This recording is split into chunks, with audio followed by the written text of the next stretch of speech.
1972. The muscle car world was struggling. Insurance spiked, compression dropped, engines choked. Most brands folded their high-performance hand, but not Ford. While rivals cut horsepower, Ford quietly introduced a wild card, the 72 Gran Torino. It looked aggressive, sounded like distant thunder, and on the right night could humble flashier cars. This overlooked Bruiser became the muscle car nobody wanted to race.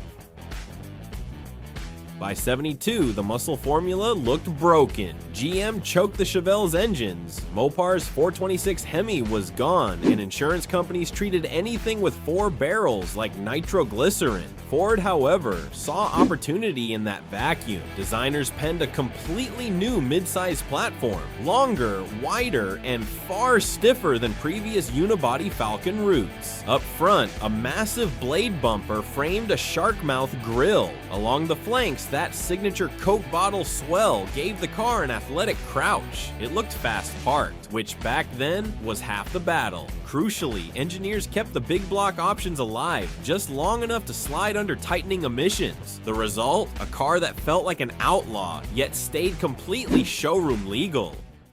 Pop the hood, and the real story unfolds. Forget the base 302 Windsor, that was for groceries, not glory. The 351 Cleveland 2-barrel was respectable, but just a warm-up act. The real punch came with the 351 Cobra Jet, a 266 horse mill, churning 370 pound-feet of torque. For ultimate power, the 429 delivered. Officially 205 net horsepower on that new rating scale. Its true menace was 322 pound-feet of torque, ready at just 2,800 RPM, fed by a thirsty 715 cubic feet per minute spread bore. On the street, that translated to mid-7 seconds 0 to 60 seconds and over 95 miles per hour trap speeds. Numbers that quietly humbled smog-choked Chevelle 350 and GTO 400. Power's nothing if you can't plant it.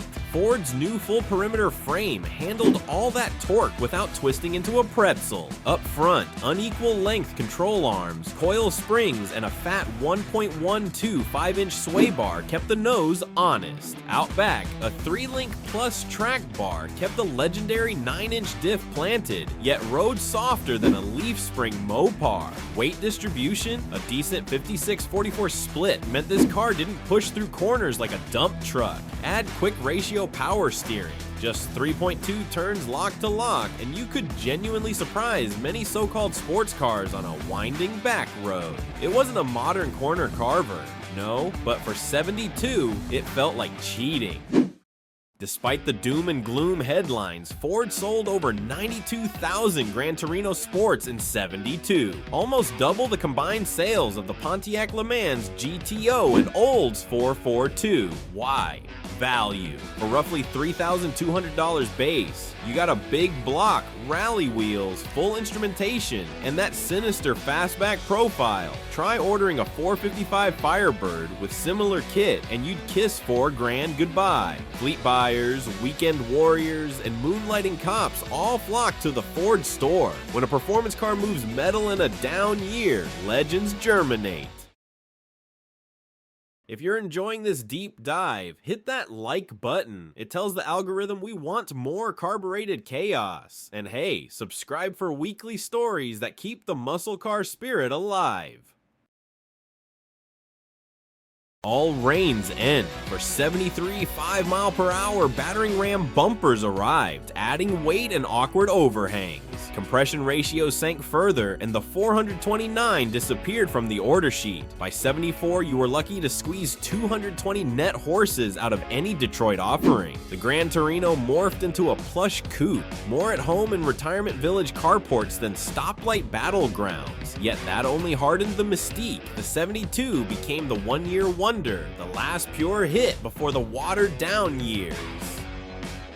Let's keep score. Chevrolet's 350 Chevelle mustered a paltry 175 net horsepower in top trim. Pontiac's GTO, now an option package on the Le Mans, eked out 200 horses from a 400.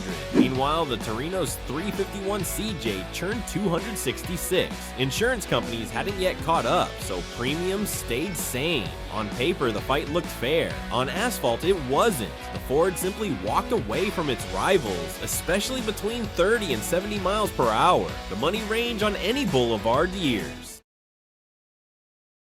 Modern cars are faster, sure, but speed without theater feels sterile. The Torino delivers theater in spades. The lumpy idle, the bench seat body roll, the way the nose lifts under throttle like a powerboat planing across water. Strangers still ask, what the heck is that thing? At gas stations. And when you thumb the starter, heads pivot reflexively. Proof that fear isn't just acceleration, it's presence. The 72 Gran Torino owns presence in industrial quantities. So why is the 1972 Gran Torino the most feared muscle beast? Because it arrived at the exact moment Detroit was surrendering, packing enough brute force and sinister looks to dominate an era running on fumes. It combined big block torque with a chassis that could finally use it, sold in numbers that let everyday enthusiasts wield the power, then vanished, making survivors unicorns worthy of respect. If you're lucky enough to spot a clean sport at a stoplight, appreciate the view. Just don't ask for a quick sprint unless you like the view from behind. If you want more nostalgic rides served weekly, whack that subscribe button and ring the bell so YouTube actually shows you the next episode.